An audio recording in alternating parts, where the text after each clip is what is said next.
let's talk about some of those that have shown a little bit of ability. Certainly Canford Bell ran well last time at Chepstow, although beaten 5 lengths in the end, but it was still a fair effort. Yeah, it was an okay run, but I think what you touch on in that was beaten 5 lengths, and yes, the horse that won it, Wiley Post, was obviously a big improver and was well in.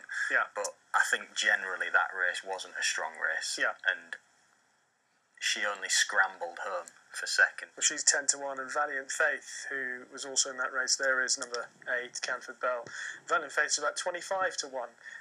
Let's move on and talk about Intimately for Luke Morris and Jonathan Portman, a horse who has had a bit of experience on the weather. The last couple of starts have been over 7, dropped back to 6.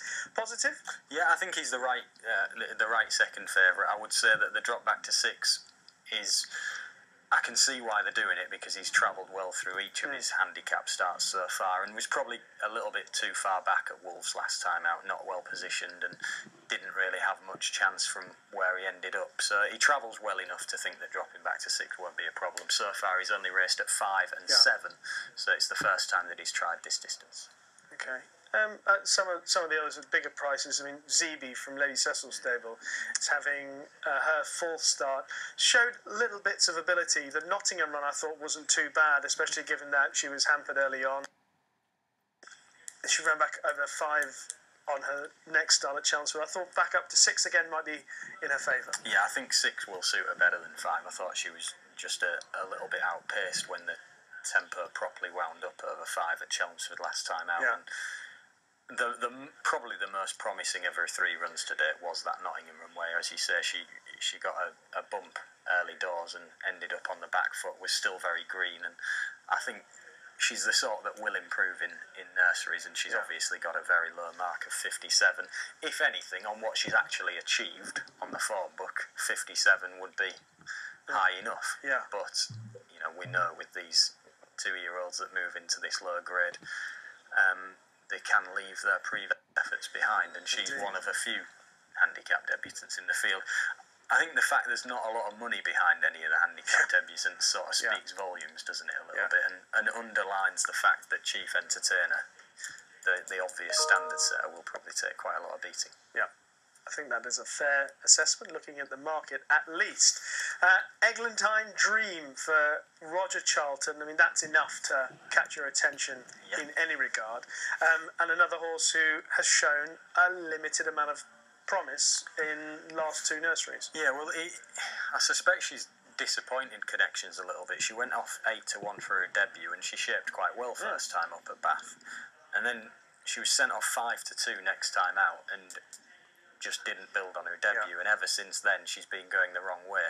They're trying her in blinkers tonight, and maybe they just feel that she hasn't been putting everything in, and the headgear.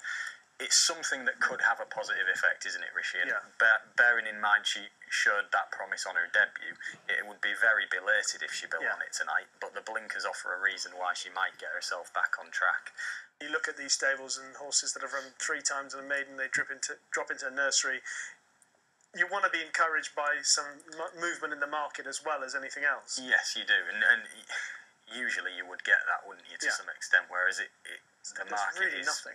speaking just about one horse, really. There is a bit of money for Intimately, and I can see why that is, because I think neither start so far that he's had in handicaps has seen him to best effect, and for different reasons, particularly last time at Wolves when he was dropped out. Just drop in Born Symphony. Yeah, Born Symphony would be the one of the handicap debutants that I'd seen most from, and she's got the lowest mark of 49. So I think of the bigger prices, you look, she's been beaten 15.5 lengths, 17 lengths, and 8.5.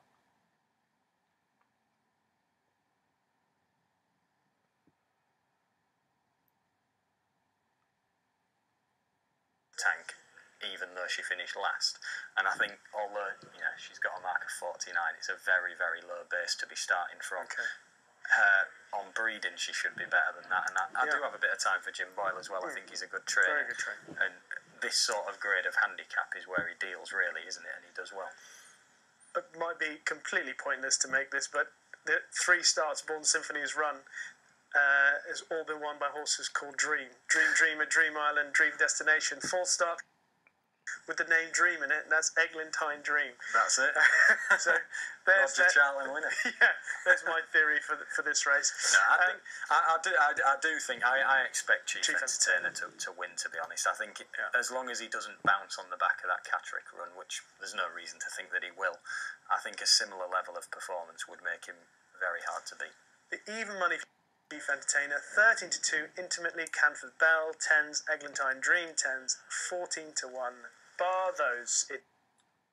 At Kempton, it's the first division of this 6 furlong nursery. One just playing up, Funny Oyster, George Baker, and just a few more left to load up. So I think it's time to hand over to Tony for the call. Thank you, Rishi. Waiting for Canford Bell, who's got some unusual markings on her. She's going forward now, and the other one is Funny Oyster. So in goes Canford Bell to stall 2, so Funny Oyster to the widest stall. Reluctant to go in, Funny Oyster. Handlers over to attend. The others waiting patiently to go. Funny Oyster is in, all in. They're off for the 32 red Casino Nursery. Funny Oyster a bit slowly away. Britannia Boy also missed it a beat.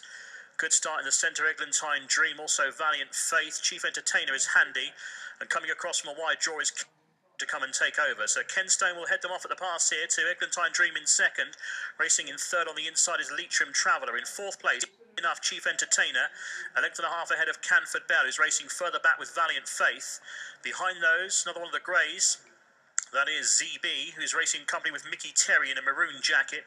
Chased along then is Funny Oyster out wider. Intimately's quite far back at this stage in the stripes. Orange and black of Born Symphony and the pink of Britannia Boy at the tail of the field. In line for home with 2.5 to go. It's Ken Stone who leads Chief Entertainer down to the quarter-mile marker. It's Ken Stone. Chief Entertainer now shaken up by Atzeni.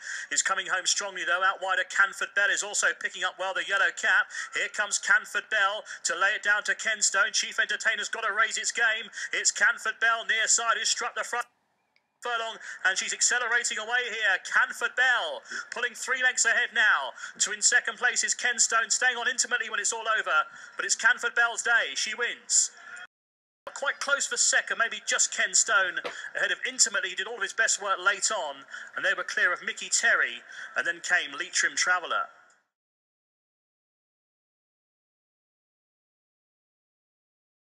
They're off for the 32 red Casino Nursery. Funny Oyster a bit slowly away. Britannia Boy also missed it a beat.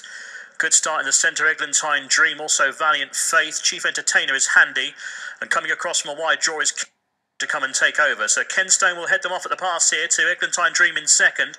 Racing in third on the inside is Leitrim Traveller. In fourth place, enough Chief Entertainer. A length and a half ahead of Canford Bell, who's racing further back with Valiant Faith. Behind those, another one of the greys. That is ZB, who's racing company with Mickey Terry in a maroon jacket. Chased along then is Funny Oyster out wider. Intimately's quite far back at this stage in the stripes. Orange and black of Born Symphony and the pink of Britannia Boy at the tail of the field. In line for home with 2.5 to go. It's Ken Stone who leads Chief Entertainer down to the quarter-mile marker. It's Ken Stone. Chief Entertainer now shaken up by Atzeni.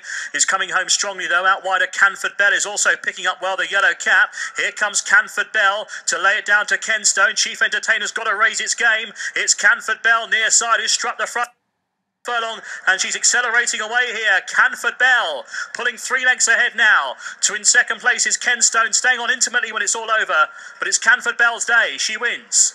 Canford Bell quite close for second, maybe just Ken Stone ahead of Intimately. He did all of his best work late on, and they were clear.